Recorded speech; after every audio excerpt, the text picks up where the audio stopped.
Parfait. Donc, on est à quelques encablures de Rosh Hashanah. Et il est clair pour nous tous que Rosh Hashanah, c'est une fête sur laquelle s'appelle Yom Hadin, jour de jugement. D'accord? Et on a déjà expliqué les années précédentes qu'il ne s'agissait pas de juger les personnes pour les fautes qu'elle a commises, mais de juger les personnes pour leur aptitude, à vivre une nouvelle année, le nouveau cycle de l'année. À que je beaucoup se dévoile, je reviendrai sur ce point-là, d'année en année. Oui, et il nous amène jusqu'à Mashiach, où il y aura un dévoilement total à ce moment-là, au point qu'il n'y aura plus aucun mérite à servir le Dieu d'Israël. Mais puisque progressivement les choses avancent, et que chaque année offre un programme nouveau, le jugement que l'on porte à Rosh Hashanah n'est pas un jugement sur les fautes que l'on a commises, évidemment, que les fautes que l'on a commises, elles vont peser dans la balance pour faire de nous, dessiner de nous une stature qui nous permette d'affronter la nouvelle année. Chaque année, on dit Beyom Mudet Paro, à l'année anniversaire de Paro, Paro décide, Paro Cholem. Paro a rêvé, et Paro va décider de libérer Yosef. D'accord? L'anniversaire de Paro, c'est aussi l'anniversaire de l'Égypte. Chaque année, les rois, au jour où ils décident, ils définissent le programme à venir. Et ils disent, cette année, ce sera une année où on fera de l'argent ou de l'économie. Cette année, ce sera une année où on devra faire la guerre ou de la défense. Cette année, c'est une année où on devra remonter les arts, avoir du lustre auprès de tout le monde. Et en fonction, naturellement, de ce que le roi décide, l'année où on veut faire des arts, les militaires n'ont pas leur mot à dire. L'année où on veut faire la guerre, les artistes n'ont rien à dire. L'année où l'on veut faire de l'économie, ni les artistes ni les militaires, qui sont les dépensiers par définition, n'ont pas leur mot à dire. Et donc, si jamais ils s'amusent à contrarier le roi, ils mettent en péril leur propre peau. C'est comme ça que ça marche. Et donc, on se retrouve, nous aussi, à Rosh Hashanah, à l'année, puisque l'homme a été créé à Rosh Hashanah, il est normal qu'il soit jugé sur son aptitude à être le vecteur divin sur terre. L'homme a été créé pour représenter Dieu sur terre, pour agir en ses lieux et causes, en ses lieux et places. Et à partir du moment où il est là pour agir en ses lieux et causes, en ses lieux et places, alors à partir de ce moment-là, il doit chaque année passer en jugement. Est-il apte à appliquer le programme qui va être défini dans l'année à venir? C'est comme ça qu'on m'a dit, d'accord?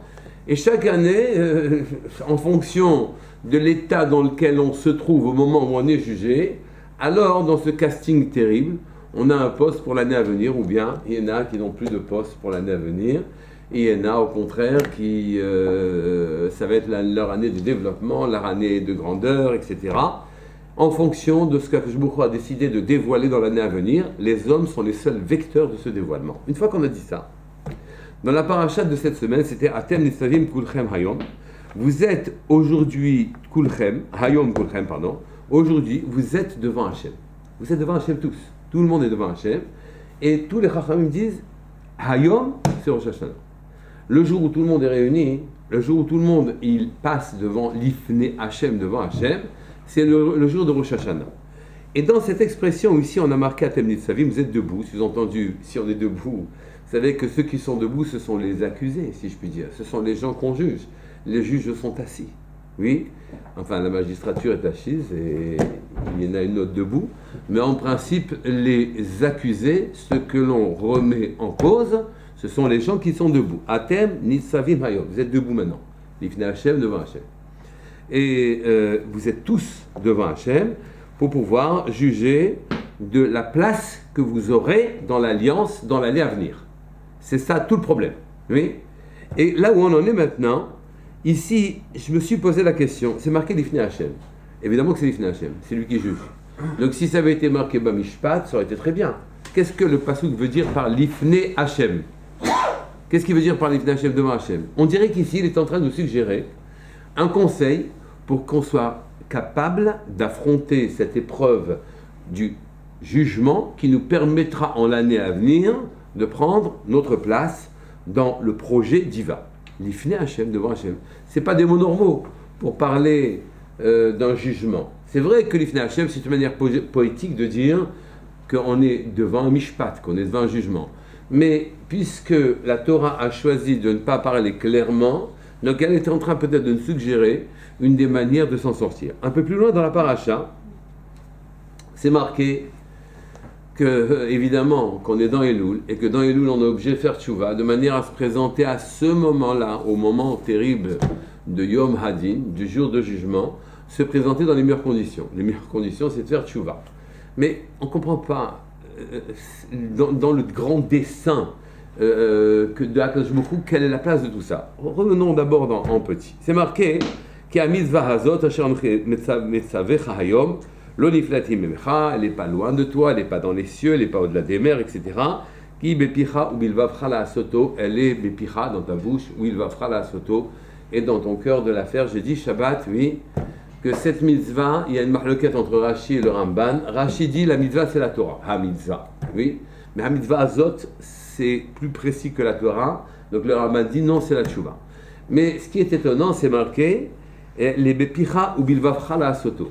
Dans la 6 c'est la Torah, comme dit Rashi, bepicha elle est dans ta bouche, bilvavcha la soto. Nous on aurait dit elle est dans ton cœur et elle est dans ta bouche. Tu viens, tu es content, tu fais la Torah, tu comprends, tu es intelligent, tu as de la chokhma, et à ce moment-là, ta bouche elle vient et elle dit des jolies choses, ta bouche elle vient, elle te permet de comprendre. Donc je suis étonné de l'inversion, c'est marqué bepicha ou bilvavcha dans ta bouche et dans ton cœur là. Et on répond, la Torah, si c'est pas si facile que ça au bout du compte. Quand on a fait semblant de dire elle n'est pas au-delà des mers, elle n'est pas dans les cieux, elle n'est pas loin de toi, elle est bepicha ou bilvavcha dans ta bouche et dans ton cœur. On aurait dit elle est dans ton cœur, dans ta bouche. C'est qu'on veut nous dire par là que même si tu ne la comprends pas, la Torah, au bout du compte, tu peux la comprendre. C'est que simplement, tu as inversé les valeurs. C'est que tu t'imagines qu'il faut que d'abord que tu comprennes pour parler Torah, alors que c'est l'inverse. La Torah est une énergie, est une force, et quand tu prononces les mots, finalement ça te rend intelligent. C'est pas l'inverse. C'est pas parce que tu es intelligent que tu vas vers la Torah, hein. C'est parce que tu prononces les mots de Torah que tu deviens intelligent. Les mots s'ouvrent devant toi et livrent leur sucre, leur douceur, leur grandeur, leur beauté, et à ce moment-là tu deviens intelligent. Donc on comprend, pour Rashi, quand on parle de Torah, pourquoi c'est marqué bepicha ou bilvavcha la soto dans ta bouche et dans ton cœur de la faire. La mitzvah, c'est la Torah, d'accord? Quand on va avec le Ramban et que l'on vient et que l'on dit qu'il s'agit de la mitzvah hazot, celle-là, donc ça semble individualiser la chose, oui? La mitzvah hazot, ça semble individualiser la chose. On a dit bepicha ou bilvavcha la soto, c'est la tchouva. C'est facile de faire tchouva. Et nous, on sait tous que c'est vraiment très difficile de faire tchouva. Très difficile. Ce qui est facile, c'est il est urgent de ne rien faire, de ne pas bouger, de rester dans l'endroit dans lequel on est, ouais. Et on a des milliers de raisons de bouger le moins possible. Des milliers de raisons, oui. Et on va les trouver, on est très intelligent quand il s'agit de faire pas trop vite le matin, tout doucement le soir. On arrive à trouver et à fournir tout ce qu'il faut comme raison de ne pas bouger. D'accord? Donc la tchouva, elle est difficile à faire. Et là, c'est sur elle qu'on te dit, mais elle n'est pas au-delà des mers, elle n'est pas dans les cieux. Elle est bepicha ou bilvavcha la soto, elle est dans ta bouche et dans ton cœur. Et là, c'est encore pire parce que la tchouva, c'est finalement un regret, c'est un souci, etc. Pourquoi tu dis qu'elle est dans ta bouche et dans ton cœur? Et donc, dans la Torah, on a pu expliquer, mais en ce qui concerne la tchouva, c'est plus difficile. Et on est obligé de dire qu'en vérité, de la même manière que la Torah, c'est pas si facile que ça. Oui, mais il suffit de démarrer pour pouvoir arriver à devenir un grand Talmid Chacham. Il suffit simplement de se prendre en main et d'avancer. Oui, et bien de la même manière, la tchouva, c'est pareil. La tchouva, elle n'est pas dans ton cœur. Ne t'imagine pas que tu fais tchouva parce que tu penses que tu n'as fait pas bien. Oui, d'abord, tu penses pas que tu n'as pas fait bien. Tu as toujours eu des raisons de faire des bêtises. C'est pas comme ça que ça marche. Notre cœur est envahi des soucis que l'on a dans l'existence qui ont justifié qu'on fasse ce qu'on a fait. Oui, on a fait ça parce que qu'est-ce que tu voulais que je fasse? C'est comme ça, avec cette phrase-là, qu'on a justifié une vie entière de ratage. Qu'est-ce que tu veux? À la ralab, on ne peut rien faire. On ne peut rien faire. Qu'est-ce qu'on peut faire? On n'y arrive pas, on ne sait pas, on ne peut pas, etc. Donc, ici, ne me dis pas que c'est facile de faire tchouva. Mais ici, c'est le même problème. Que Baruch Hu, il a dit, mais tu n'as pas encore compris qu'on ne te demande pas ta tête elle n'est pas forte, elle n'est pas intelligente. Ta tête, elle est complètement enfumée, envahie, elle est droguée par la vie que tu mènes. Tu t'imagines d'une manière générale que tu es capable de maîtriser les causes et les conséquences de tes actes. Pas du tout. Oui. Tu n'es que le produit de tes actes. Oui. Et ces actes, tu ne sont que le produit de ce que tu as envie de faire à l'instant T. Donc en vérité, tu es quasiment programmé pour faire ce que tu dois faire. Alors comment faire tchouva? Comment dire que je regrette? La vérité, c'est qu'on ne regrette pas. Oui. C'est ça la vérité. On ne regrette pas. Mais par contre, tu commences par dire « je m'arrête ». Je ne ferai plus. Et je sais que c'est un début de regret, je me dis quand même qu'il y a des inconvénients à faire les bêtises que j'ai faites, etc. Mais que ce début de regret qui n'en est pas un vrai, au moins il provoque chez moi que je parle. J'arrête, c'est fini. Je change de ligne, oui. Je commence à penser autrement, je me sépare de la faute. Et quand je me sépare de la faute, il y a un appel d'air terrible. Il y a une aération dans la tête et dans le cœur de la personne, où brutalement, ça devient possible, oui, de voir les choses autrement. Ce qui vous avait argumenté qu'il était absolument impossible de changer pendant plusieurs années d'affilée, en un petit claquement de doigts, brutalement, quand il a commencé sa bouche, a dit « Bon, j'arrête, oui, j'arrête, oui ». À ce moment-là, il y a un appel d'air, une énergie, une force nouvelle, un réagencement de ses idées, un refonctionnement, refondation de ce qu'il a en tête, de tout le patrimoine de pensée et la manière qu'il a de voir les choses, tout se refait et on voit les choses. Et donc, de la même manière que la Torah, il faut commencer par la dire et assez ensuite on la comprend, de la même manière la tchouva, il faut commencer à lâcher le serpent que l'on a dans les mains, le rat mort que l'on a dans les mains, on va commencer à lâcher nos problèmes et quand on commence à les lâcher, on n'est déjà plus le même. Alors à ce moment-là, on peut envisager qu'elles soient dans notre cœur.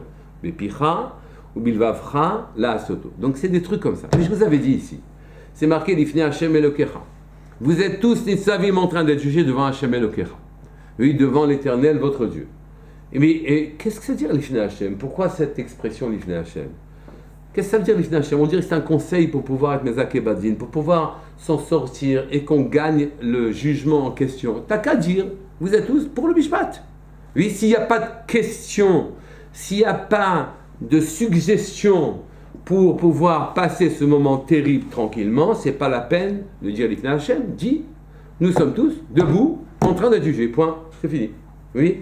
Qu'est-ce qu'on veut dire par l'ifne Hashem? On veut dire que le l'ifne Hashem, ça veut dire que tu dois considérer les choses de manière telle que tu puisses t'en sortir.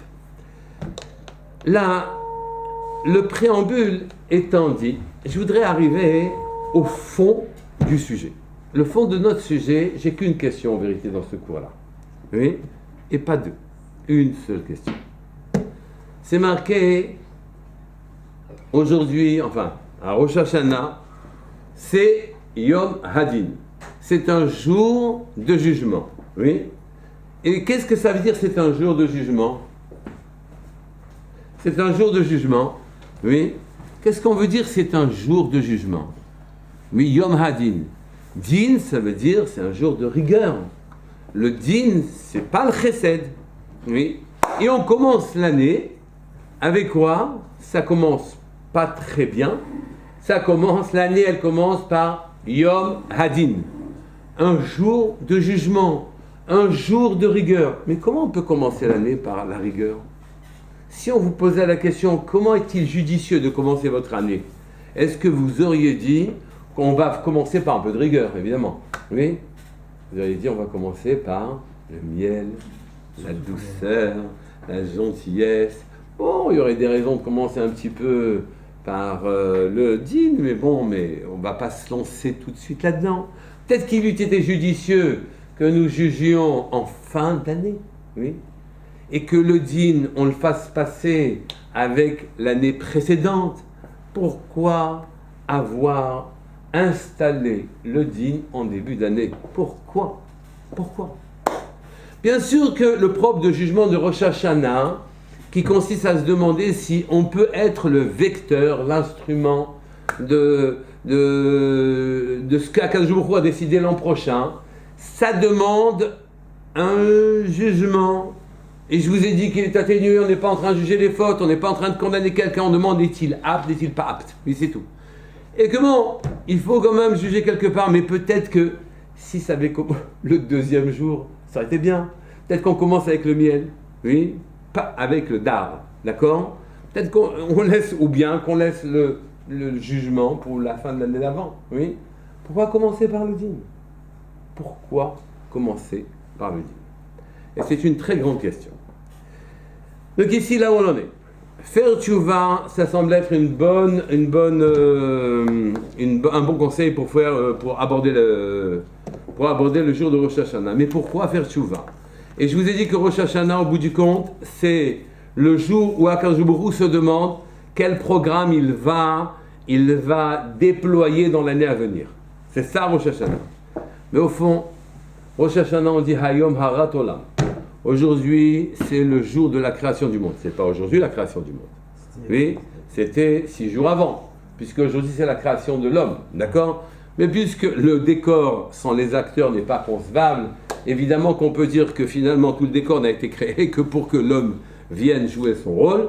Et donc aujourd'hui, quelque part, c'est la création, la vraie création du monde. Quand tu dis Hayom, Harat, aujourd'hui c'est la création du monde, oui, parce que l'homme a été créé et que c'est lui qui joue le rôle dans ce décor qu'on appelle le monde, alors à ce moment-là, c'est la création du monde. Mais, je vais vous poser une autre question, de manière à aborder le problème de manière plus générale, plus vaste, et ce sont des questions qu'on se pose tous. C'est marqué, au moment de la création du monde, c'est marqué, Bereshit, Bara, Elohim, et Hashamayim, et Haaretz.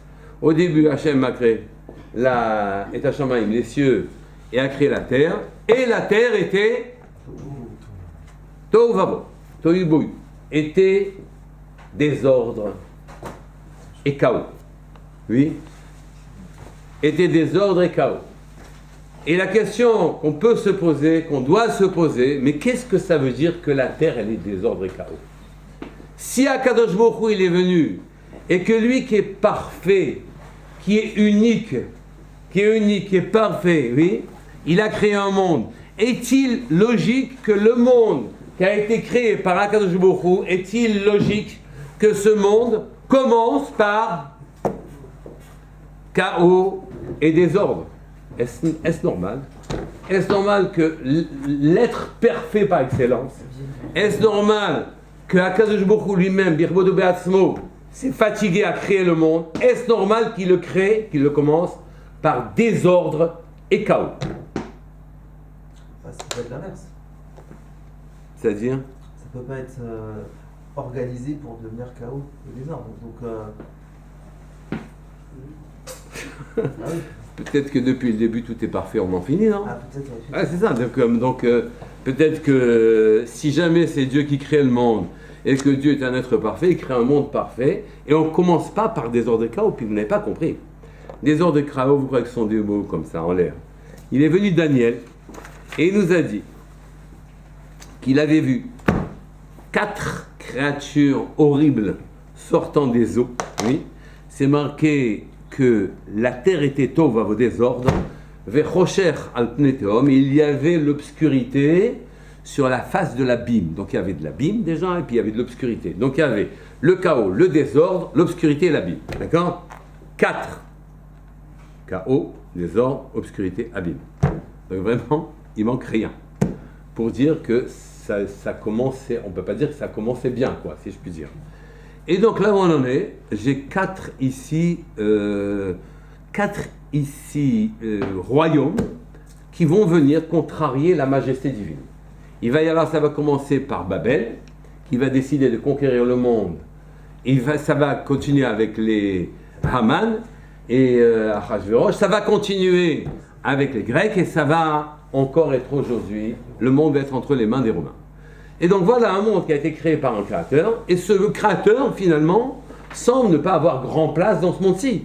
Les Romains disent c'est nous qui commandons, avant eux c'était les Grecs qui commandaient, avant eux c'était Haman qui commandait, avant lui c'était les Babel qui commandaient. Mais pourquoi Dieu a-t-il créé un monde avec 4 royaumes? Et si je complique encore le problème, si je me dis que je regarde dans la prophétie de Daniel, où il a vu 4 bêtes énormes émerger de l'eau. C'était ça, sa névoie, sa prophétie. Oui. La première bête qui émergeait de l'eau, c'était un lion ailé, oui, qui se dressait sur ses pattes. énorme, gigantesque. Et il y avait un cœur d'homme, et ses ailes ont été arrachées. Et on dit, ça c'est Babel. La deuxième bête, c'est un ours énorme, terrible, avec 3 côtes, broyant des côtes dans les dents, écrasant la chair, pilant les peuples, tuant n'importe qui. Ça c'est Haman, c'est les Mèdes, oui. Troisième animal qui montait de l'eau, oui, c'était une panthère à 4 têtes, oui, ailée elle aussi, 4 ailes sur le dos. Et donc ces animaux horribles venaient déchirer, broyer, amener le désordre et la brutalité dans le monde, écraser les hommes et tout ce qui est humain, les pilant et les démolissant. Et la quatrième bête, c'est un animal avec 10 cornes qui, lui, avait des dents de fer qui déchiraient tous les peuples depuis le début. Quatrième, les 4 royaumes. Premier royaume, c'est celui de Babel. Deuxième, c'est les Mèdes. Troisième, c'est les Grecs. Oui, la panthère élégante à 4 têtes qui est ailée. Et elle s'est marquée, elle aura le pouvoir. Effectivement, elle a le pouvoir. Aujourd'hui, nous sommes toujours dans une civilisation dominée par une culture grecque. Donc, elle a encore aujourd'hui le pouvoir. Et ça, c'est la superstructure, c'est ce qui dirige le monde. Mais le pouvoir brutal est entre les mains de Rome, la quatrième bête. Oui, la troisième, c'est un ours qui dévorait tout sur son passage. La quatrième bête, c'est une bête avec des dents de fer qui démolit tout aussi, qui broie, qui déchire, etc. Donc il déchire les peuples, il déchire les hommes, il déchire l'humanité. Pourquoi Akadosh Baruch Hu a-t-il créé, premièrement, Tau, deuxièmement, Bo'u, troisièmement, Chocher. Chocher, c'est les Grecs, hein, ceux qui amènent l'obscurité dans le monde. Ils disent que les peuples sont obscurantistes, c'est eux qui n'ont pas compris comment il fallait envisager le monde, et eux, ils ont amené l'obscurité dans le monde, car ils nous ont voilé les voies de compréhension divine, et on n'a plus de rapport avec le ciel, donc on voit plus clair, de manière générale. Donc c'est eux qui ont amené l'obscurité dans le monde, mais c'est eux qui ont le pouvoir. Et la quatrième bête terrible qui n'en finit pas de broyer les peuples les uns et les autres avec ses dents de fer, ses bombes nucléaires, etc. Voilà où on en est. Le monde a été créé avec ces 4 animaux, dont le dernier animal est toujours vivant. Rassurez-vous, ils viennent de l'eau. Comme dit dans la prophétie de Daniel, elles montent de l'eau. Oui, les bêtes qui montent de l'eau, quelque part, elles ont une faiblesse quand elles vont sur terre. Mais si jamais on n'est pas méritant, elles sortiront de la forêt. Et à ce moment-là, leur puissance sera décuplée. Et nous aurons à affronter des peuples terribles qui sont là pour contredire la royauté divine. Et on ne comprend pas. On ne comprend pas pourquoi Dieu a-t-il créé le chaos. C'est Babel. Pourquoi a-t-il créé le désordre? C'est pourquoi a-t-il créé la panthère, enfin les Grecs? Oui, l'obscurité c'est les Grecs, et l'abîme insondable dont on ne voit pas la fin, c'est la galoute que nous connaissons aussi. Mais pour quelle raison Akadosh Baruch Hu, qui lui est propriétaire et créateur du monde, c'est lui qui a tout fait, pourquoi il a créé des êtres puissants qui viennent contredire sa royauté? À quoi ça rime? Comment comprendre? Et le Maharal répond, le Maharal de Prague répond, et il dit, en vérité, il n'y a pas de possibilité de création. Quand on a dit, c'est la terre qui était désordre et chaos, désordre, comme vous voulez, d'accord? C'est la terre qui était ça. Il dit que beaucoup il a créé Shamayim Baaretz. Oui, lui, les défauts qu'il y a dans la création ne sont pas son fait, à lui. C'est la création par essence qui a des défauts. Si d'ailleurs la création n'avait pas de défaut, elle n'aurait pas pu être une création. Parce que si jamais la création était parfaite, depuis le début, originellement elle était parfaite, elle serait confuse, elle serait avalée par la lumière divine. Il n'y aurait pas de possibilité de création. D'accord? Quand on vous met un film et qu'on vous pose un projecteur, et le projecteur projette le film au mur, oui, vous regardez les personnages, et celui monte sur le cheval, l'autre il descend, et ceci, c'est très intéressant, etc. Et vous êtes complètement paumé, pris dans le film. Mais quelqu'un vient et met la main sur la lumière, il n'y a plus de personnage, il n'y a plus de film, il y a une main, il n'y a plus de lumière. Donc en vérité, c'est parce que on est investi dans les péripéties de l'existence que l'on ne voit pas que tout n'est qu'une projection divine des choses. Oui. Et ces gens-là, ces peuples-là, ont une existence propre. Pour qu'on ait une existence propre équivalente à celle que l'on a quand on voit un film, il fallait que la matière, elle ait droit de vie, droit de cité. Il fallait qu'elle soit forte, qu'elle soit puissante, sinon il n'y a pas de création.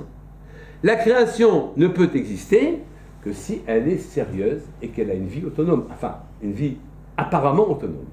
Il fallait que les Grecs aient leur pouvoir, que Rome ait son pouvoir, il fallait que Babel ait son pouvoir, et avoir son pouvoir, ça veut dire pas dépendant d'Akadosh Baruch Hu. Oui.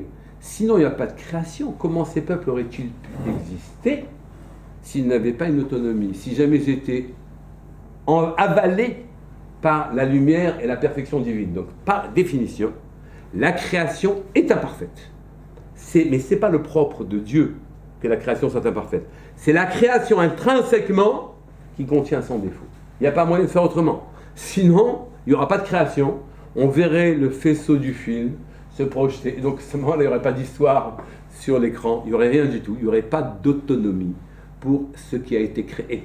Il fallait que ce qui a été créé ait une autonomie apparente. Est-ce que c'est clair? Donc, le monde implique le chisaron. La création implique qu'il y ait manque, qu'il y ait défaut. Et c'est ça qui est marqué. Ve'aretz hayta tova.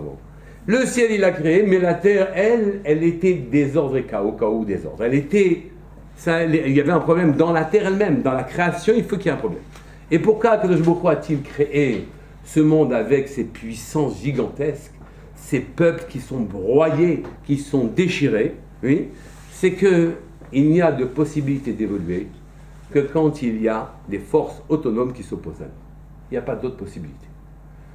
Il n'y a pas de possibilité de faire évoluer l'histoire pour qu'Akadosh Baruch Hu apparaisse que quand il apparaît superficiellement que la matière est un pouvoir réel, un pouvoir puissant, un pouvoir déterminant, apparemment déterminant, et vient Akadosh Baruch Hu, et nous on est la colombe. Donc on est assiégé, dévoré, tué, esquinté, brisé, et Akadosh Baruch Hu vient, nous sauve là, et on est toujours vivants. D'accord? Des peuples sont déjà passés à la trappe à plusieurs reprises. Des civilisations n'existent plus et nous on est toujours là. Et si on est toujours là, c'est la preuve que le Dieu vivant est en train de rentrer dans l'histoire d'une manière générale. Et il a fallu qu'il y ait une histoire pour qu'il apparaisse. Car si jamais il n'y avait pas des peuples sérieux et forts, puissants, avec une culture personnelle, avec une dimension de peuples qui sont capables de maintenir leur autonomie apparente, il n'y aurait pas de possibilité, à contrario, d'apparition divine. Dieu est en rapport avec la puissance de ces peuples. Quelles que soient ces bêtes-là, de toute façon, elles seront anéanties. Et c'est ça, le fait qu'Akadosh Baruch Hu va apparaître. Mais si jamais la matière n'était pas apparue aussi puissante que ça, ce qui resterait après qu'Hachem soit venu, c'est rien du tout. Si jamais il n'y avait pas de puissance dans la matière, de réalité, il n'y a pas de vérité dans la matière, mais il y a de la réalité. Si la réalité n'était pas puissante, tangible, forte, quand Akadosh Baruch Hu intervient, il n'y a plus de réalité. Il n'y a plus de matérialité, il ne resterait rien. Donc il a fallu qu'il y ait une matérialité puissante. Vous avez une idée aussi de nos instincts. Enfin, des instincts que les goyim ont d'une manière générale. Vous savez ce qui se passe dans les têtes maintenant. C'est que ce que je vous ai dit, c'est ça qui est inscrit. D'accord? Des dents de fer qui déchirent. Donc ne cherchez... Ils ont une justice apparente. Ils ont un sentiment qu'ils sont bons, d'accord? Mais en vérité, leurs moteurs puissants, leurs moteurs profonds ne sont pas extraordinaires. Ils sont décrits par des cabelles. Eux, ils se regardent comme humains. Dans une autre prophétie, celle de Nabu, de Nebuchadnezzar, je crois, dans une autre prophétie, on parle des 4 royaumes en termes humains. C'est les hommes, vus par les goyim, pour ça, sont des hommes. Mais Daniel a vu qu'il y avait dans la profondeur de ces hommes-là. Mais si ce n'était pas comme ça, il n'y aurait pas eu de monde après qu'Akadosh Baruch Hu apparaît. Le monde doit être fort, la matière doit être puissante, de manière à ce que quand il vient, elle puisse venir s'exprimer avec la présence divine. Donc maintenant, vous comprenez ce que ça veut dire un programme. Un programme, c'est pas ce que vous croyez. Oui, on écrit sur un petit bout de papier, Hachem écrit sur un petit bout de papier. Bon, l'année prochaine, la Tchécoslovaquie c'est ça, la Roumanie c'est ça, la France c'est ça. Bon, il y a une petite bombinette en Corée du Nord, on verra, peut-être qu'elle explosera pas, etc. Donc c'est pas ça. C'est des dents de fer. C'est une puissance dévorante. Et que Jumru vient et apparaît et remet de l'ordre dans la matière. Et la matière devient vecteur de sa présence. Il faut qu'elle soit solide pour devenir vecteur de la présence divine. Et donc, voilà pour quelle raison il a fallu que nous affrontions ce que nous affrontons d'une manière générale. Après, vous êtes vecteur d'un côté de péripéties désagréables, mais de l'autre côté, Akadosh Baruch Hu vient et vous sauve. Donc il est là, chaque année, et l'angle sous lequel il vous apparaît sera différent d'année en année. Les programmes sont ceux-là. Donc je reviens à Rosh Hashanah. Oui. Vous comprenez maintenant un peu mieux qu'il faille rentrer dans une histoire de din. La question, la vraie question, la grande question, c'est pourquoi Rosh Hashanah, c'est Yom HaDin, juste la tête de l'année, celle qui contient en elle toutes les péripéties de l'année. C'est comme l'année a été pliée en 365 petits plis, et après elle se déploie de jour en jour, et tout est écrit déjà dans Rosh Hashanah. Pourquoi l'appeler Yom HaDin? Pourquoi? Il vaut mieux l'appeler Yom HaChesed, non? Et c'était le sujet du cours, non? C'est ça qu'on a mis comme sujet du cours, non? Yom HaDin ou Yom HaChesed? Et Akadosh Baruch Hu, comment il nous a fait un truc comme ça, de nous pour faire commencer l'année par Yom HaDin? Ça, c'est la question. Et comment on se sort, une fois qu'on a compris, c'est quoi Yom HaDin? Qu'est-ce que c'est Yom HaDin?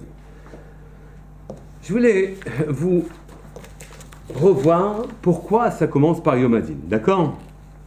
Cette grande question, oui, elle est aggravée par le fait qu'Akadosh Baruch Hu, il n'avait aucune raison de créer le monde. Aucune raison, oui. D'ailleurs, le monde est une épine, si je puis dire, il n'a pas de pied, mais dans son pied, à son pied, disons. Pour quelle raison les hommes sont embêtants, endormis, oui, et ils ne font jamais ce qu'ils devraient faire. Pour quelle raison Hachem a-t-il créé le monde? Il a créé par une bonté infinie. Et malgré tous les inconvénients, les soucis qu'il a avec le monde, enfin, soucis entre guillemets qu'il a avec le monde, il s'est dit, je sais ce qui va se passer malgré tout, ça vaut le coup de créer le monde. C'est comme ça qu'il a vu les choses. Ça vaut le coup de créer le monde. Et c'est bien. Le monde est intéressant et c'est bien. Mais si Akadosh Baruch Hu, il est bonté parfaite, oui, bonté totale, pour quelle raison? Ça aggrave la question. Il commence par Yom HaDin. C'est le deuxième jour, le troisième jour, le jour d'avant. Pourquoi Yom HaDin? D'accord? Le premier jour. Et il est hors de question de comprendre pourquoi, à la finale, il valait mieux que ce fût Yom HaDin. Il faut comprendre pourquoi intrinsèquement. A priori, il faut comprendre pour quelle raison c'est Yom HaDin. C'est clair? Il faut comprendre pourquoi c'est Yom HaDin a priori, intrinsèquement. Qu'est-ce qu'on veut nous apprendre par Yom HaDin? Il y a une Gemara dans Shabbat, si mes souvenirs sont bons, exactement. Une Gemara dans Shabbat qui dit Amar Shmuel bar Nachmani Amar Rabbi Yochanan Maï dirtiv, qu'est-ce qui est écrit? Qui ata avinu, qui Avraham lo yadanu vi Israël lo yakirenu. Il dit, toi c'est notre père Hachem parce qu'Avraham il ne connaît plus, et Israël, Yaakov ne connaît plus, oui. Et ata avinu goalenu me'olam shemecha, parce que c'est toi qui vas nous délivrer. Qu'est-ce que ça veut dire? Nos pères nous ont abandonnés, oui. Parce que les Atid Lavo Yomar lo Hakadosh Baruch Hu l'Avraham. Akadosh Baruch Hu va dire à Abraham, tes enfants ont fauté. Qu'est-ce que va lui répondre Abraham? Abraham qui est le Canaan par lequel le Chesed descend dans le monde. Tes enfants ont fauté. Qu'est-ce qu'il lui répond Abraham? Imkou. On n'a qu'à les anéantir avec Kedushat Shemer. Qu'on efface. Il faut bien faire un Kedushat Hashem, non? Eh ben, ils ont fait des bêtises, on efface. Abraham avec nous, il a dit, on efface le cas d'Israël. Baruch Hu dit bon. Abraham avait nous le chesed. Il dit on efface le cas d'Israël parce que les enfants ont fauté. Oui. Alors il est allé chez Yaakov. Yaakov, c'est un équilibre entre le chesed et le din, avec une préférence pour le chesed. C'est ça Yaakov, d'accord? Mais les deux, il gère les deux dimensions. Donc il va voir Yaakov, il lui dit, il va voir Yaakov, il dit, tes enfants ont fauté. Il va voir Yaakov et il dit tes enfants ont fauté. Yaakov, il a du chesed au fond de lui, il penche vers le chesed. Oui? Qu'est-ce que lui répond Yaakov? Qu'on les efface pour le Kiddush Hashem. Il dit c'est quoi ce... Bon, il ne reste plus que celui vers lequel normalement on n'aurait pas tendance, nous les humains, à aller, vers Yitzhak. Yitzhak qui est la rigueur, qui est le din, oui. Et donc, il n'y a plus que lui, parmi les pères. Et donc Dieu va, Kadosh Baruch Hu, il va vers Yitzhak et lui dit, tes enfants ont fauté envers moi, oui. Alors qu'est-ce que je fais? Et Yitzhak lui répond, tes enfants, mes enfants, tes enfants ont fauté. Depuis qu'au Sinaï, ils ont accepté ta Torah, oui. Depuis qu'au Sinaï, ils ont dit, tu sais quoi, on ne sait même pas ce qu'il y a dans la Torah, on le fera, d'accord? Naaseh Benishma, tu les as appelés, Bni Bechor Israël, tu les as appelés le Bechor, le meilleur de tous les peuples, le fils. Qu'est-ce que tu me dis, Yitzhak? Qu'est-ce que tu dis? Qu'est-ce que tu dis? Mes enfants. Tes enfants. Pourquoi tu dis mes enfants? C'est tes enfants qui ont fauté. Et Yitzhak continue l'argumentaire là-bas, dans la Gemara Shabbat, et il lui dit, réfléchissons. Jusqu'à 20 ans, personne n'est condamnable. C'est que Mina Shamaïm, on n'est pas condamné avant 20 ans.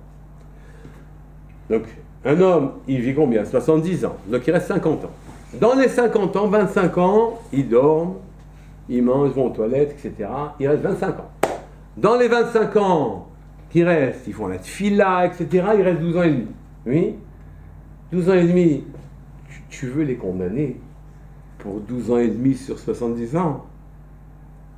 Et si tu veux les condamner, 625 pour toi, 6 ans 25 pour toi, 6 ans 25 pour moi. Et donc ici, je prends sur moi 6 années, un quart, tu prends sur toi 6 années, un quart. Et on ne comprend rien du tout. Ils disent, mais ils dorment, sous-entendu, ils ne peuvent pas fauter pendant la nuit. Mais c'est pas vrai qu'on ne peut pas fauter dans la nuit, on peut très bien fauter la nuit.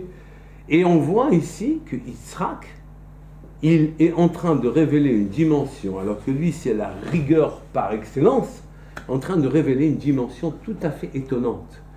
Il semblerait que la dimension de Chesed de Abraham n'ait pas eu la possibilité de s'ouvrir à un argument très clair comme celui-là. Il dit au contraire, on annule. On ne comprend même pas comment Abraham a-t-il pu dire tu as qu'à les effacer pour le Kiddush Hashem. Oui.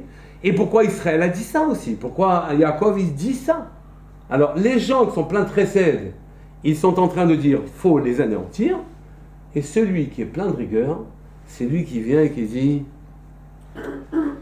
mais réfléchissons, au bout du compte, 6 ans et demi pour toi, 6 ans et demi pour moi, et on efface tout. Oui, on comprend pas du tout ce qui se passe. Alors comment comprendre cette Gemara-là? D'accord? Comment comprendre qu'Avraham Avinu, qui a attrapé Sdom, les gens les plus corrompus, les plus tordus, les plus dépravés qui puissent exister, il n'a pas hésité une seconde de leur dire mais non, il faut essayer de les sauver, on ne peut pas les anéantir, etc. Et les Juifs, ses propres enfants, ils ont fauté bien moins gravement que les gens de Sdom, oui, et eux, il fallait les anéantir, mais pourquoi? Pourquoi? Oui, et bien non, pourquoi Yitzhak, qui est la rigueur même, c'est lui qui a défendu le clan d'Israël, d'accord? Donc, tout ceci n'est pas très clair. Tout ceci n'est pas très clair. Et pour arriver à comprendre ça, il faut comprendre comment Akadosh Baruch Hu se comporte.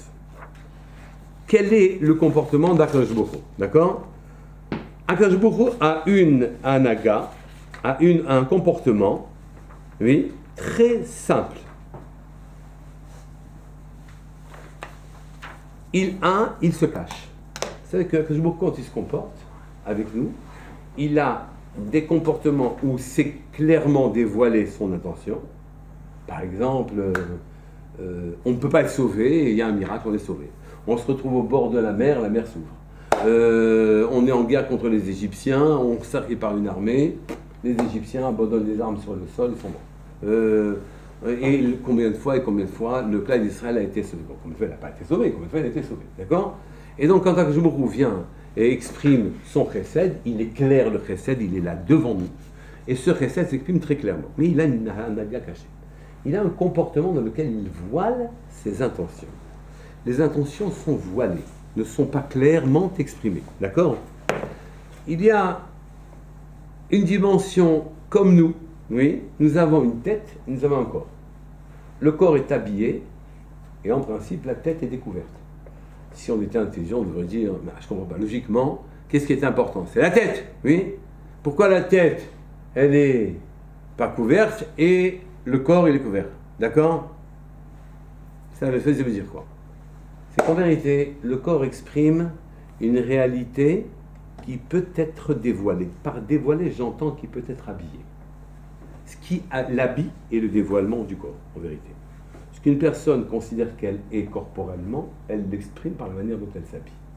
C'est comme ça que ça marche. Oui. Mais par contre, de toute façon, il n'y a rien de nos pensées qui apparaissent. Et puisque rien de nos pensées nous apparaissent, il n'y a pas de vêtement pour la tête. Pour le corps, il y a un vêtement, pour la tête, il n'y a pas de vêtement. Pour le corps, il tend la main à un pauvre, il fait du chesed, il donne un coup à un ennemi, il fait de la rigueur.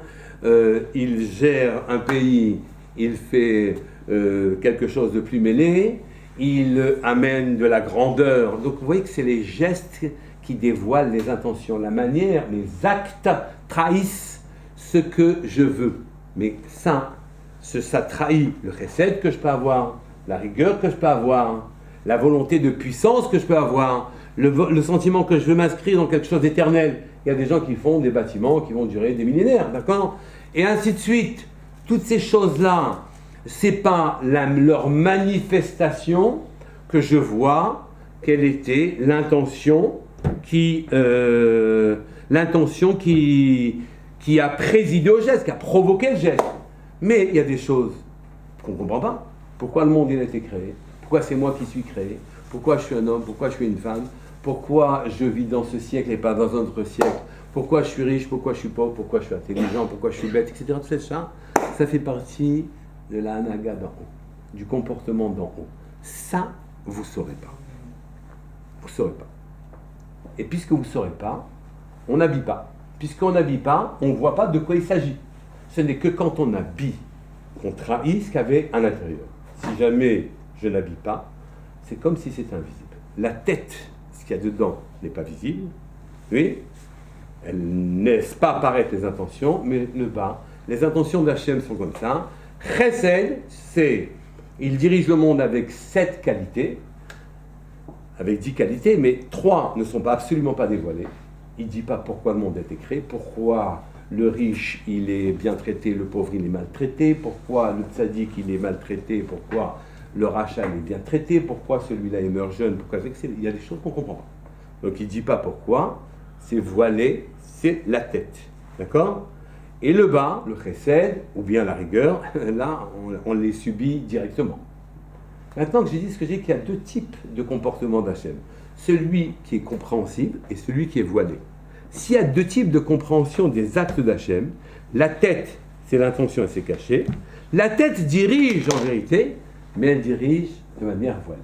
Donc derrière les gestes, derrière le chesed, derrière la gvura, derrière la rigueur, en vérité, ce que vous ne voyez pas, c'est qu'Akadosh Baruch Hu, évidemment qu'il a créé le monde que pour un bien gigantesque.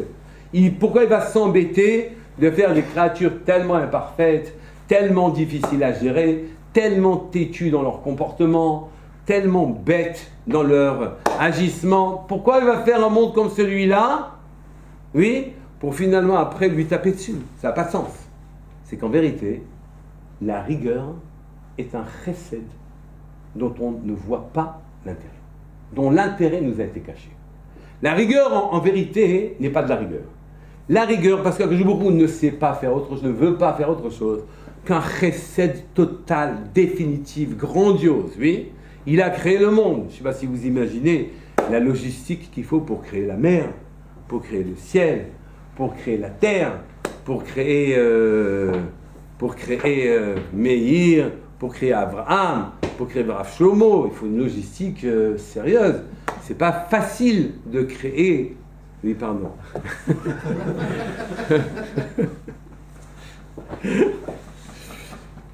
Bon. Mais vous appartenez à la tête, la chose qu'on ne dit pas.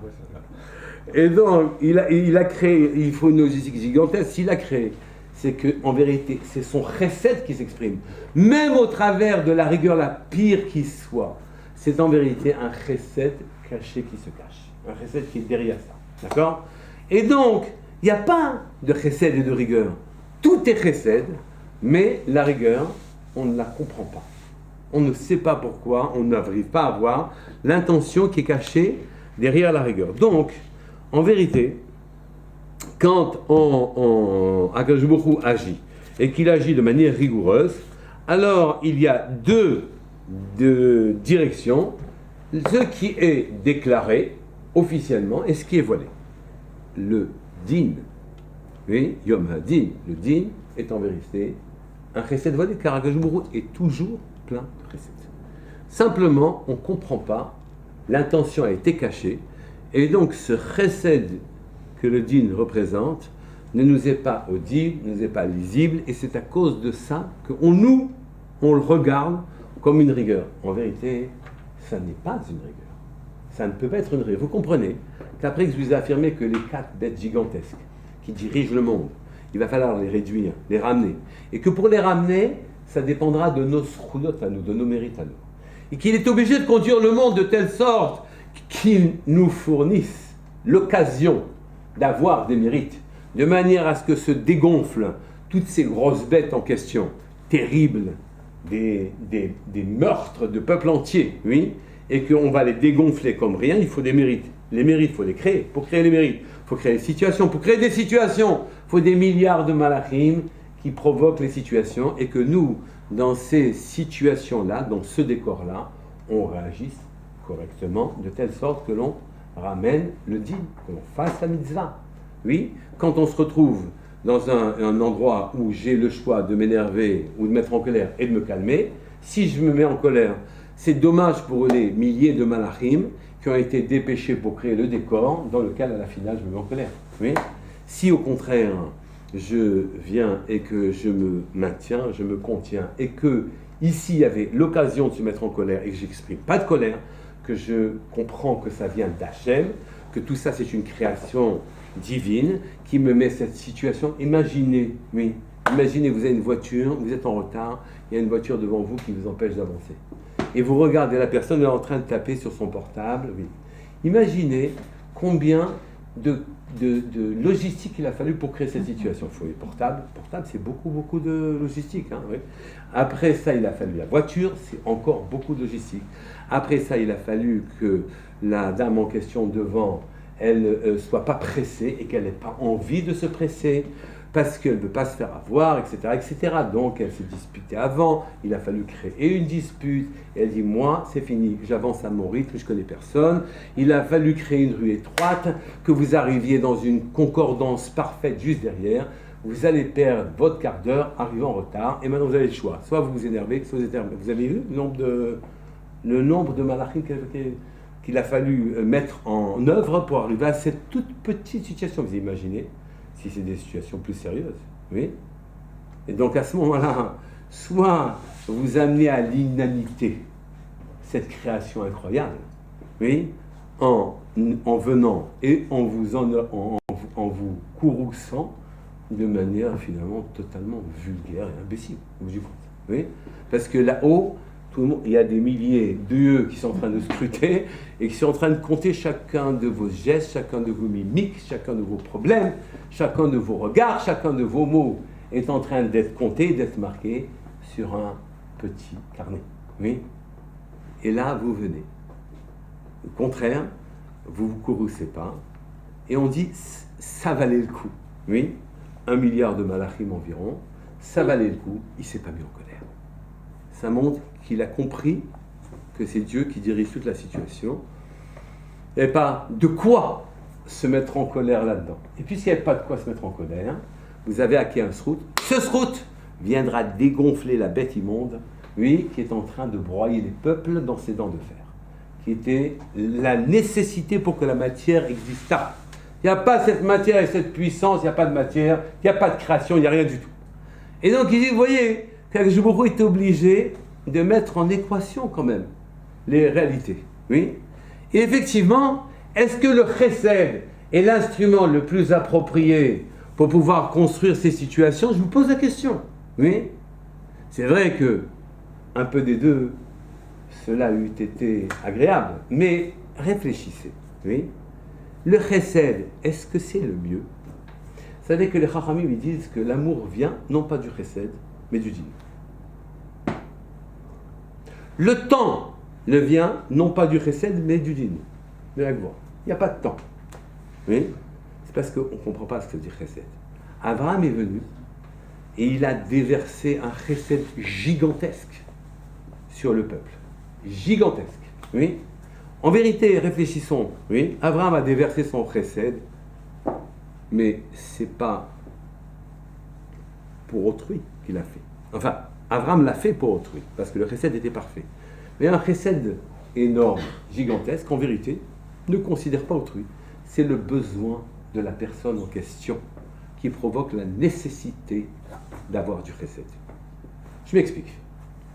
Le petit garçon fait une bêtise. Le papa veut punir, la maman s'oppose en disant non, on ne peut pas punir.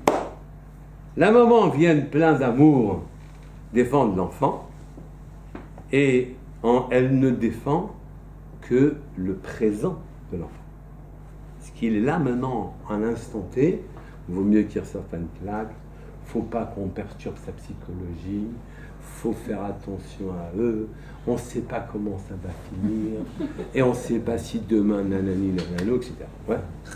Et le papa dit, il faut punir. Il me dit, pourquoi tu punis? Mais c'est pas comme ça qu'on doit faire, il faut prendre la douceur, faire des choses, etc. Oui, réfléchissez.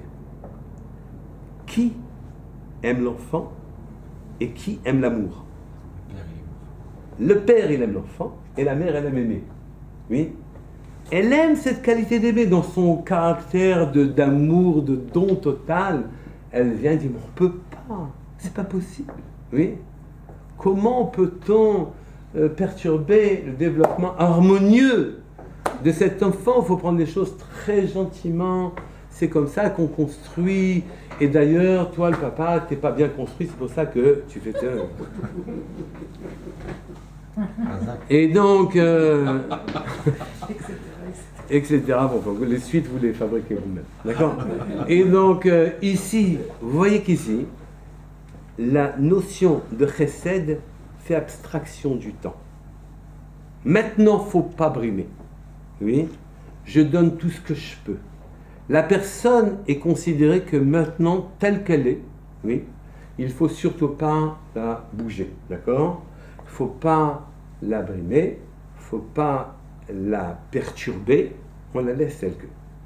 Alors que le din, soit c'est un din comme sont les 4 bêtes qui montaient dans la prophétie de Daniel, un din qui ne connaît personne, oui, soit c'est un din partagé, mémoussé, et à ce moment-là, ce din-là est un din qui en vérité contient intrinsèquement, qui prend en compte intrinsèquement la dimension future de l'enfant. Oui, la dimension future de toute chose.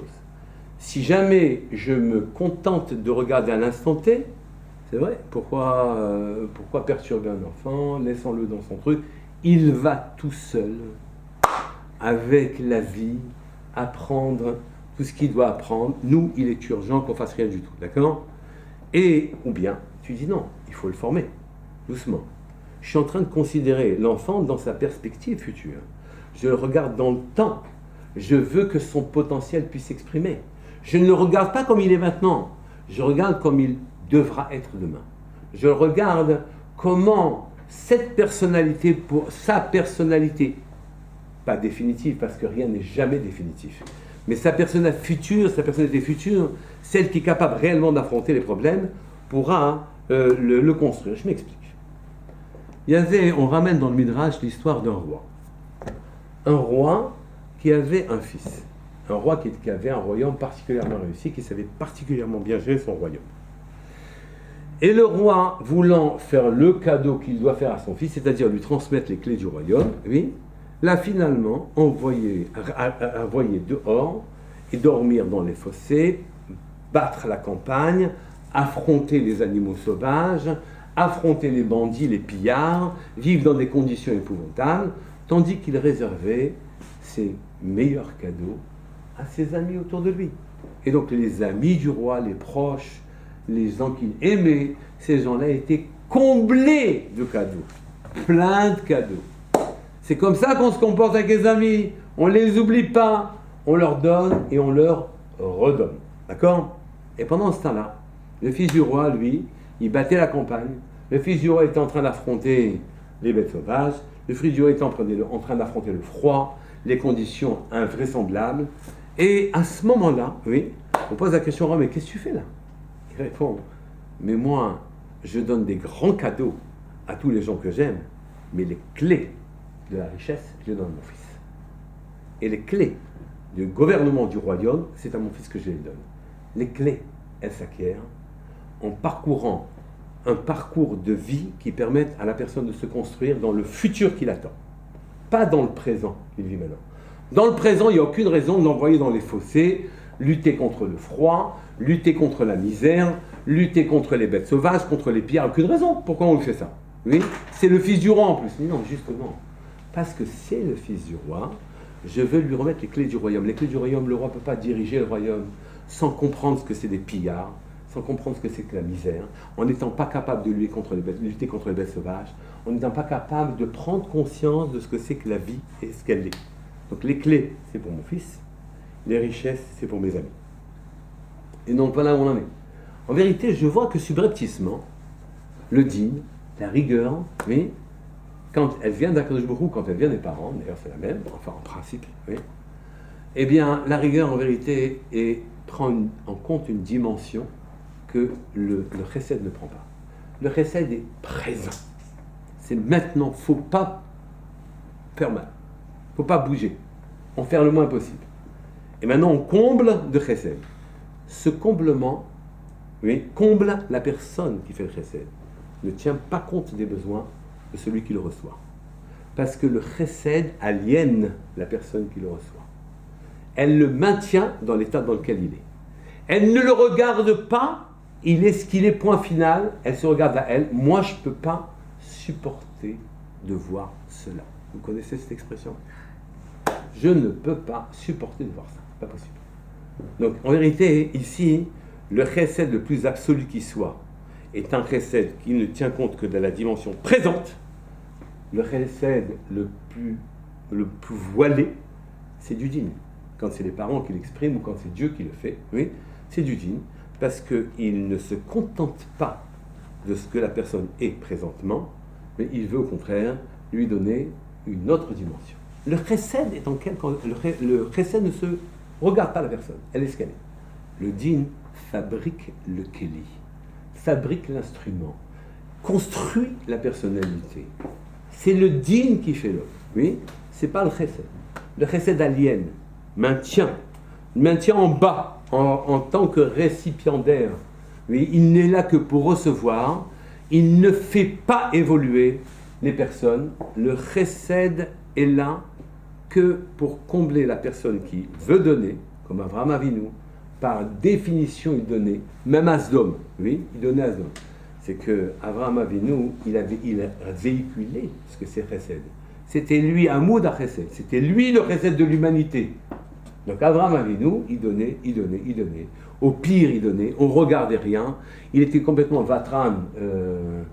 Il ne regardait pas les défauts, il ne voulait pas punir, il voulait pardonner à tout ce qui était pardonnable, et même ce qui était impardonnable aussi, il voulait pardonner. Et donc, il avançait dans cette dimension. Enfin, le chesed avance dans cette direction. Lui, il avait la mesure, puisqu'il habite dehors, par exemple, Ishmaël. Oui, mais le chesed a ce manque-là. Il maintient la personne, ne construit pas le Kéli, ne révèle pas le potentiel, ne contient pas la dimension de temps. Le chesed est éternel, par un amour infini, on déverse sur une personne tout ce qu'on peut déverser sur lui de bienfait, sans considérer ce que lui il est capable de recevoir. La rigueur, elle a une autre dimension. Quand elle est pour le bien de la personne, elle révèle les potentialités de la personne. La grandeur de la personne va se révéler grâce au chesed. C'est comme ça que la grandeur va se révéler. Excusez-moi, la grandeur de la personne va se révéler grâce au din. Comment elle sera capable d'affronter les rigueurs de l'existence en reconstituant sa personne et en renaissant sans arrêt d'épreuve en épreuve pour ne pas perdre le bénéfice de sa vie, que sa vie puisse continuer à fonctionner. Il se reconstitue, il se reconstruit. Et Rosh Hashanah, n'oubliez pas, c'est qu'une nouvelle lumière, une nouvelle politique d'Akadosh Baruch Hu, un nouveau dévoilement va se faire, et donc c'est de nouvelles péripéties, c'est de nouvelles grandeurs qui nous attendent. Si on n'est pas capable de se modifier, on ne peut pas rentrer dans la nouvelle année. Si vous êtes fonctionnaire, si vous avez l'habitude de la sécurité sociale, des SNCF et des allocations familiales, vous ne pouvez pas, du jour au lendemain, rentrer dans une politique de rigueur. Ce n'est pas possible. Si le roi décide, comment on fait? Et on ne peut pas bouger, tout est bloqué. D'accord? Donc on est obligé, à Rosh Hashanah, de s'habituer à ce qu'Akadosh Baruch Hu va décider dans l'année à venir, qui n'a rien à voir avec l'année passée. Si je n'ai pas de souplesse, si je n'ai pas d'aptitude à modifier le Kéli, oui, là, je ne pourrai pas affronter l'année à venir. Je vous ai dit aussi que l'amour, la considération de la personne, elle est dans le din. Elle n'est pas dans le chesed. Le chesed est déployé sans considération de personne. Qu'elle soit bonne ou qu'elle soit mauvaise, on donne du chesed. Tandis que le din, c'est une considération de la personne, on la regarde. Vous comprenez qu'à ce moment-là, l'amour, il a une racine dans le chesed, mais il se déploie dans le din. Parce que seul le din et la rigueur, prend en considération le kéli, la personne. Il n'y a que ça. Le chesed se passe de regarder la personne. On déverserait des tonnes de chesed même sur Sdom, d'accord? Même sur Sdom. Au fond, le chesed, c'est le bienfait que se fait celui qui le déploie. Oui? Et le din, c'est un bienfait qui est au regard de la personne qui est en face. C'est ça, chesed et din. D'accord? À partir de ce moment-là, je comprends pour quelle raison Akadosh Baruch Hu a décidé, dans l'année à venir, de commencer l'année par Yom Hadin. Entendez, vous n'avez pas encore compris, puisque n'est pas dévoilé, la raison pour laquelle les rigueurs à venir, oui, vous seront proposées. Encore faut-il que vous ayez la souplesse, oui, d'entendre que vous êtes capable de vous formater pour pouvoir les recevoir. Donc voilà pourquoi l'année commence par le din et ne commence pas par chesed, parce qu'il nous considère, nous sommes les agents par lesquels l'histoire se forme. Nous sommes les agents par lesquels, avec nos skouyotes, nos mérites, face aux péripéties, aux situations, nous créons l'histoire. Attention, on peut rater. On n'est pas toujours capable d'avoir les mérites qui permettent à l'histoire mauvaise de se dégonfler ou à la grande de se déployer, à la belle histoire de se déployer. C'est comme ça. La vie est une aventure. La vie n'est pas simple. Oui. Un coup on rate, un coup on réussit. Et suivant qu'on est capable souplement de reprendre, de se recalculer, de se reformater, de se retrouver son kéli, à ce moment-là, on pourra faire les choses qui permettent à ce moment-là d'arriver à affronter une nouvelle année. Donc l'année ne peut commencer que par le din. On est en train de vous demander, est-ce que tu es un kéli capable d'aborder des événements que tu ne connais pas? Est-ce que tu es le récipient qui permet de recevoir l'inconnu? Oui, tu ne sais pas à quelle sauce tu vas être mangé demain, qu'est-ce qui va se passer. Et tu dois être celui par lequel les événements vont passer.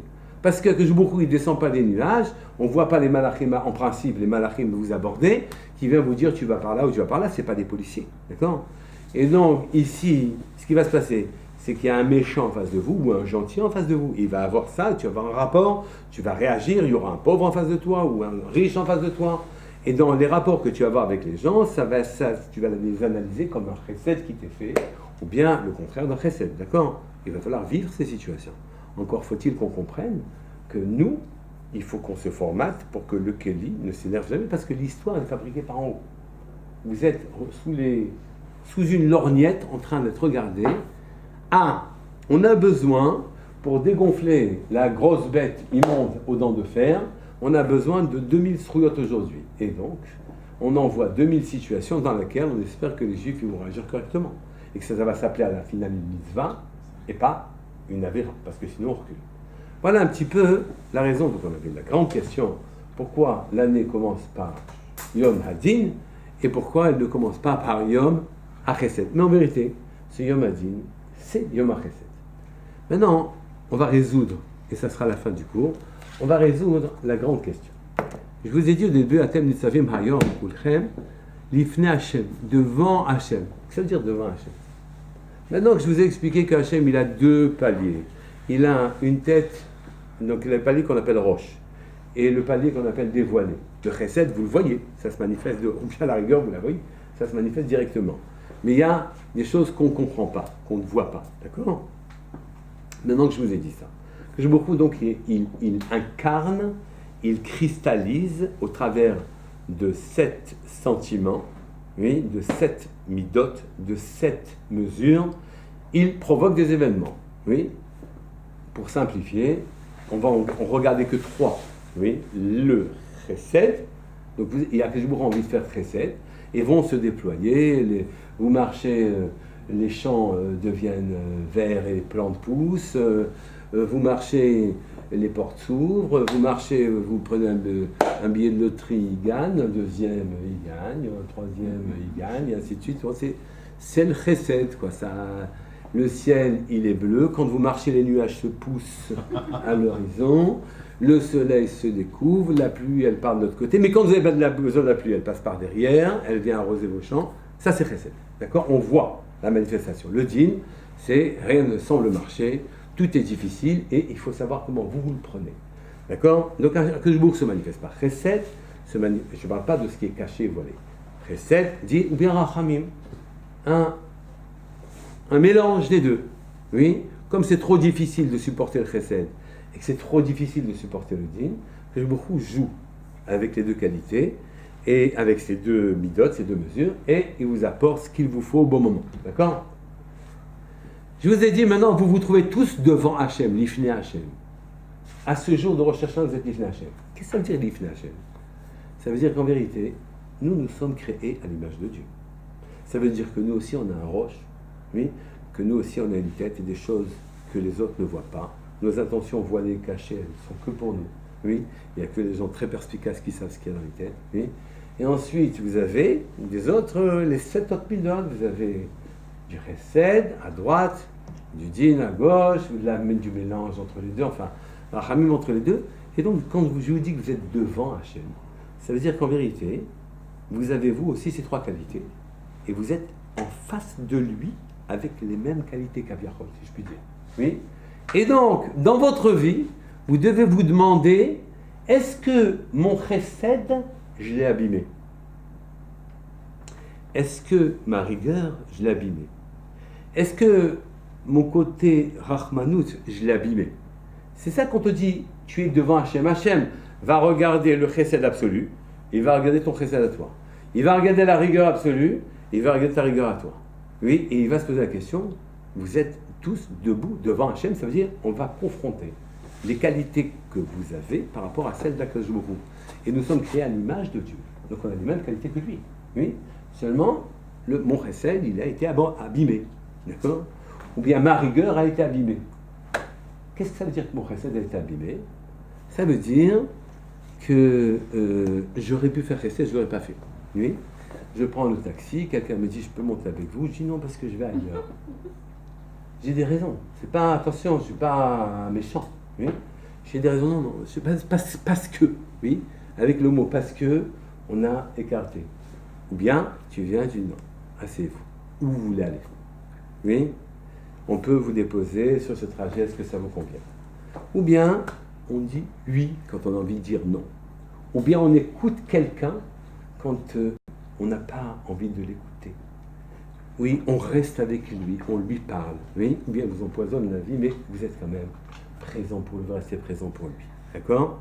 Et vous faites du chesed, c'est-à-dire qu'Akadosh Baruch Hu, il nous écoute à nous dans tous nos balbutiements, nos plaintes, nos bêtises, etc. Tout est enregistré. Oui, il n'a pas dit, bon écoute, vous n'avez pas une voix céleste ou un geste sur terre qui vous laisserait supposer que votre demande, votre remarque a été écartée d'un revers de main de Zimbolt. Non, pas du tout. Tout est considéré. Vous avez demandé une trottinette, vous avez la trottinette. Vous avez demandé la voiture, vous avez la voiture. Vous avez demandé une cuisine, vous avez la cuisine. Oui. Vous avez demandé tout ce que vous voulez, vous avez demandé un chapeau, vous avez le chapeau, etc. Donc vous voyez, les choses les plus futiles ou les choses qui ne le sont pas. Toutes les demandes sont considérées, que je vous écoute. Oui. Donc moi, en tant que moi je suis à l'image de Dieu, j'ai un côté chesed, et donc je dois corriger mon chesed pour qu'il ressemble à peu près, autant que faire se peut, à celui d'Hachem. Et on va répondre, vaste programme, non? Pas toujours. Quand vous dites on est toujours exaucé, Malheureusement. Mais c'est un chesed qu'on ne soit pas exaucé. Ah. Et donc, en tout cas... Comment on sait le décalage qui est entre notre chesed et celui que... Ça y est, pas de problème. Pas la peine de parler, vous le savez toute seule.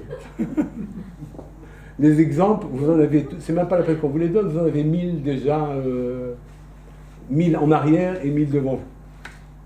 Comment vous allez réagir, qu'est-ce que vous allez faire, qu'est-ce que vous auriez pu faire, etc. Et vous voyez que le chesed absolu de l'Akadosh Baruch Hu, vous devez l'avoir vous aussi. La rigueur maintenant. C'est quoi la rigueur? La rigueur, c'est que, je suis très gentil avec moi. Oui, je m'excuse de ne pas m'être levé ce jour-là parce que j'avais des raisons. Oui, je m'excuse de ne pas avoir étudié ce jour-là parce que c'est de la faute de l'autre, etc. Je m'excuse de ne pas avoir donné de tzedaka, et alors que justement, excusez-moi, le contraire, je m'excuse facilement de ne m'être pas retenu. Et je me suis emporté parce que vous comprenez, c'était évident que je devais m'emporter. Vous vous rendez compte de ce qu'il m'a dit, ce qu'il m'a fait, etc. Il m'a dit non, tu ne peux pas te mettre en colère. Tout ça est une logistique subtile qui a été mise devant toi pour que tu acquières en route. Tu ne peux pas te mettre en colère, tout simplement. Donc tu t'es pas retenu, tu as manqué de rigueur à ton égard. Oui, tu manques de rigueur dans tout ce que tu fais. Alors que c'est pas comme ça. Il retient sa colère tous les jours. Il regarde le nombre de bêtises invraisemblables qui est fait tous les jours, et je suis gentil. Oui, quand j'appelle ça bêtise, le nombre de avérotes qui est fait tous les jours, il retient sa colère.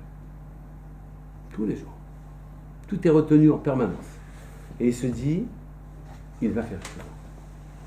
Il va corriger, c'est marqué, l'ifna Hashem. Il va faire souvent. Son chesed va devenir un chesed. On me dit, achète ça. J'achète, mais j'achète pas ce qu'on m'a demandé parce que j'ai pas envie de donner autant. Etc. Il se dit, Hashem, son chesed va devenir un chesed, il va se rapprocher du chesed divin. Il va pas considérer les fautes de la personne. Il va avoir une dimension qui est une vraie dimension, comme Abraham Avinu, une dimension divine. Oui, sa rigueur va être une vraie rigueur. Il ne dit pas, écoute, c'est pas à moi de m'occuper de ça, qu'il a qu'à le faire, etc. Mais non, il va t'occuper. Tu vas te prendre en main. Tu es sûr que tu as toutes tes raisons de ne pas t'occuper. Oui, mais non, tu vas t'occuper. Tu te prends en main et tu y vas. Oui, et tu fais. Et Akadosh Baruch Hu va dire, cette personne-là, elle a réparé son côté din, son côté gvura, la qualité gvura. Ou bien, elle a réparé son côté sarachmanut. C'est ça que l'on attend de nous à Rosh Hashanah. Quand on vous a dit dans la paracha de cette semaine, Atem nitzavim hayom kulchem lifnei Hashem, où vous êtes tous devant Hashem. Lifnei Hashem, c'est pas le mot qui aurait dû être mis. Vous êtes tous debout, comme les accusés, oui, ou mishpat. Lifnei Hashem, c'est qu'on est en train de nous indiquer comment se passe le jugement, et on t'indique, puisqu'on t'indique comment se passe le jugement, tu es devant Hashem. On est en train de t'indiquer comment tu vas t'en sortir. Devant Hashem, ça veut dire que tu es à l'image d'Hachem. Est-ce que ton image a été altérée? Est-ce que ton chesed a été altéré? Est-ce que ta rigueur a été altérée? Puis je ne vais pas parler des autres qualités, mais c'est partout comme ça. Est-ce que tu as pris en toi et sur toi d'avoir une dimension divine, avoir de la reconnaissance, avoir de la grandeur, avoir de l'ampleur, avoir de la beauté, etc. Est-ce que tu as pris sur toi de faire les choses correctement? Oui. Et à ce moment-là, quand tu es l'ifné Hachem, devant Hachem, tu compares les deux qualités. Donc tu comprends, puisque tu es Hachem, devant Hachem, que Hachem est devant toi, entend, ses qualités sont devant toi, tes qualités sont devant les siennes, et à ce moment-là, on juge. Est-ce que ce que tu as fait, c'est divin? On compare. Hein? On compare. Quoi? On compare. Oui, c'est ça. Est-ce que tu as fait, c'est divin, ou est-ce que tu as fait, c'est pas qualifiable? Oui. Et c'est ça, le jugement de Rosh Hashanah. Tu es capable de prendre les qualités d'Hachem? Oui, très bien. Tu passes, l'année à venir, elle va être ouverte pour toi. Le dîn va te formater. Tu n'es pas capable, il faut te corriger. On a quelques jours avant Rosh Hashanah encore, on n'est pas à Rosh Hashanah, vous devez bien prendre sur vous la compréhension de ce qu'on a dit, car ce sont des principes qui vous permettront, de passer ce jour terrible et redoutable dans les meilleures conditions. Est-ce que vous avez des questions?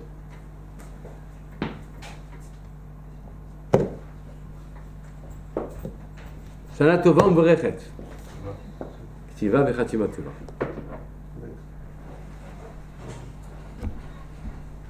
Maintenant,